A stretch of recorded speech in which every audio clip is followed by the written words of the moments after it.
ginagawa ko before sa V-Mobile, I'm into real estate business and I'm into selling different items like luxury bags. Well, nalaman ko to kay Mr. Duncan Yu. Ang nag-present sa amin si Mr. Paul Vincent Guasque.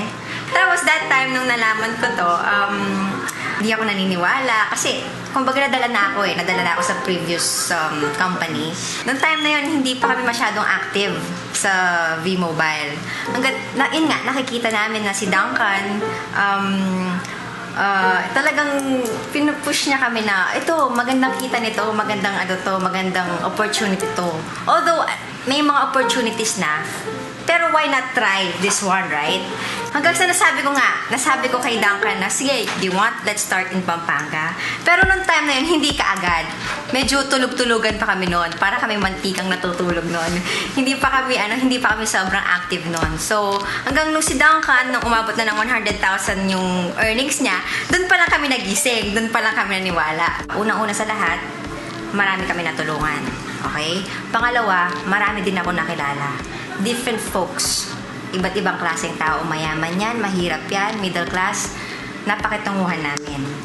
And ang maganda dito is hindi lang kami nakatulong, kundi marami rin kami natutunan sa sarili namin na kung pala magtsatsaga ka talaga, aaralin mo yung negosyo, pupursugihin mo, tuloy-tuloy, hindi mag-stop. Dream come true para sa sarili ko, yung pagtutour ko, yung mga out of country. Well, yung syempre sa mga material things, usual naman yun. But then, yung talagang reward na nakuha ko dito yung, for me sa sarili ko lang, yung talagang sa pagtutour na humuhugot din ako ng pera sa business na to, sa V-Mobile. At the same time, yung bang natutunan ko sa mga tao, yung experience itself, yung knowledge na natutunan ko na before hindi ko alam.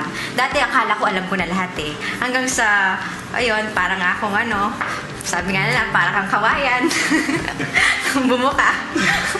Nag-start kasi kami nag-invite actually sa subdivision namin sa Pampanga.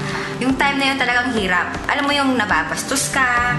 Siyempre, alam mo yun, yung feeling na hindi ka nila pinaniwalaan, iniisip nila scam to. Akala nila hindi totoo to. Gets mo yun? Yung time na nag-door to door kami sa mga bahay, na talagang hanggang anong oras, hanggang mga alas 3 ng madaling araw, alas 4, talagang pinag-uusapan natin, meron ba patutunguhan itong negosyo na to? Ang natutunan ko sa V-Mobile, natutunan ko magpakumbaba. Minsan kasi, sa natatamasa natin success, sa natatamasa natin ng mga praises sa mga ibang tao, sa natatamasa natin ng mga material na bagay, nakakalimot tayo. At tumarating sa point na pati ulo natin napupunta sa taas. So, yung lesson lang na natutunan ko, kahit na makamit mo yung bagay na yun, marunong ka pa rin magpakumbaba. Kasi, si God, kumbaga, siya pa rin ang nagbigay sa atin ng opportunity na to. I'm Judy Ann Pantellas. I'm a licensed real estate broker and a champion